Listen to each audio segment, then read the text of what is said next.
ইন্নাল হামদুলিল্লাহ ওয়াসসালাতু ওয়াসসালামু আলা রাসূলিল্লাহ ওয়া আলা আলিহি ওয়া আসহাবিহি আজমাইন আম্মা বাদ। আজকে অল্প সময়ে আমরা পবিত্র কোরআনের 13তম সূরা সূরা রদের শানে নুজুল, নামকরণের কারণ এবং এই সূরা থেকে শিক্ষা ইত্যাদি বিষয়ে আলোচনা করব ইনশাআল্লাহ। রদ একটি আরবি শব্দ, এই শব্দের অর্থ হচ্ছে বজ্র। সূরা রদ একটি মাক্কি সূরা। এই সূরাটি মক্কায় অবতীর্ণ হয়েছে।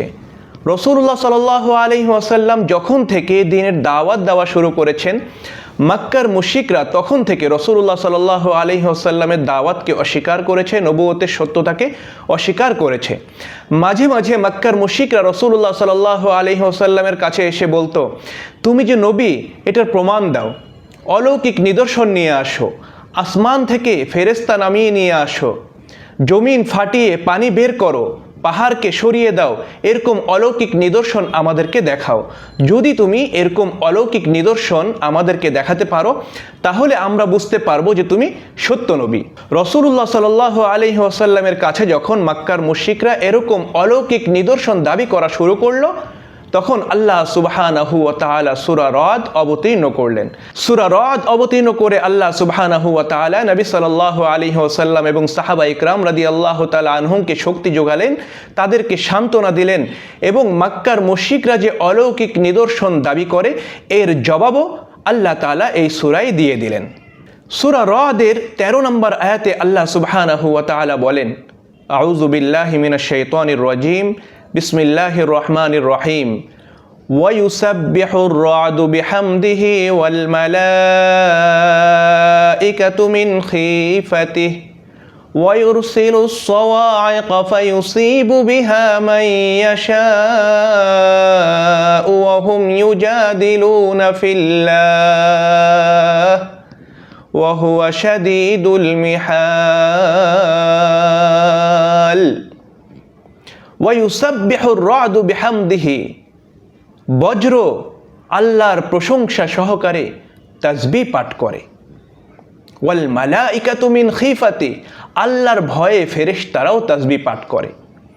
আমরা তো মনে করি শুধু মানুষ ও জিন মনে হয় আল্লাহর তাসবিহ পাঠ করে, বিষয়টা এরকম না। মানুষ ও জিন তো সুযোগ পেলে আল্লাহর তাসবিহ পাঠ করে, আবার সুযোগ পেলে আল্লাহর নাফরমানিও করে। কিন্তু মানুষ ও জিন ছাড়া আল্লাহর অন্য যত সব সৃষ্টি রয়েছে তারা আল্লাহর ভয়ে, আল্লাহর প্রশংসায় জন্মের পর থেকে মৃত্যু পর্যন্ত তাসবিহ পাঠে ব্যস্ত থাকে, রত থাকে। সুবহানাল্লাহ।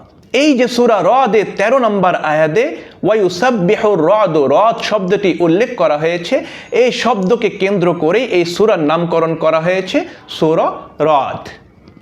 এই সূরা থেকে শিক্ষা, সূরাটির 11 নম্বর আয়াতে আল্লাহ সুবহানাহু ওয়া তাআলা বলেছেন, ইন্নাল্লাহা লা ইউগাইয়িরু মা বিকাউমিন, আল্লাহ কোনো সম্প্রদায়ের অবস্থা পরিবর্তন করে না, কোনো সম্প্রদায়ের উপরে আযাব ও গজব নাজিল করেন না, হাত্তা ইউগাইয়িরু মা বিআনফুসিহিম, যতক্ষণ না সে সম্প্রদায় অপকর্ম করে, নিজেদের অবস্থা পরিবর্তন করে মন্দ কাজের মাধ্যমে। অর্থাৎ কোনো সম্প্রদায় যখন পাপ কাজের মাধ্যমে, মন্দ কাজের মাধ্যমে, অশ্লীল কাজের মাধ্যমে নিজেদের অবস্থা পরিবর্তন করে ফেলে, তখন আল্লাহ তাদের অবস্থা পরিবর্তন করে দেয়, আল্লাহ তাদের উপরে আযাব গজব নাজিল করে।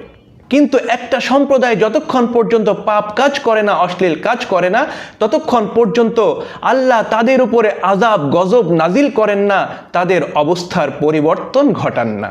সূরাটির 28 নম্বর আয়াতে আল্লাহ সুবহানাহু ওয়া তাআলা বলেন, আল্লাযীনা আমানু ওয়া তাতমাইন্নু কুলুবুহুম বিযিকরিল্লাহ, যারা ঈমান আনে আল্লাহর জিকিরের মাধ্যমে তাদের অন্তর প্রশান্তি লাভ করে।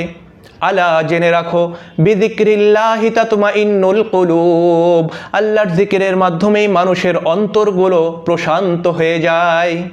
কখনো যদি আমাদের অস্থিরতা আসে, পেরেশানি আসে, দুঃখ কষ্ট আসে, টেনশন আসে, আমরা বেশি বেশি করে আল্লাহর জিকির করব।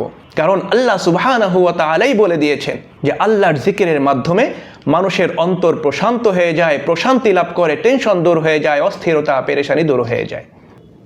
আপনারা আমার জন্য দোয়া করবেন যেন আমি আপনাদের সামনে পবিত্র কোরআনের প্রতিটি সূরার শানে নুজুল, নামকরণের কারণ, শিক্ষা শুদ্ধভাবে, সুন্দরভাবে তুলে ধরতে পারি।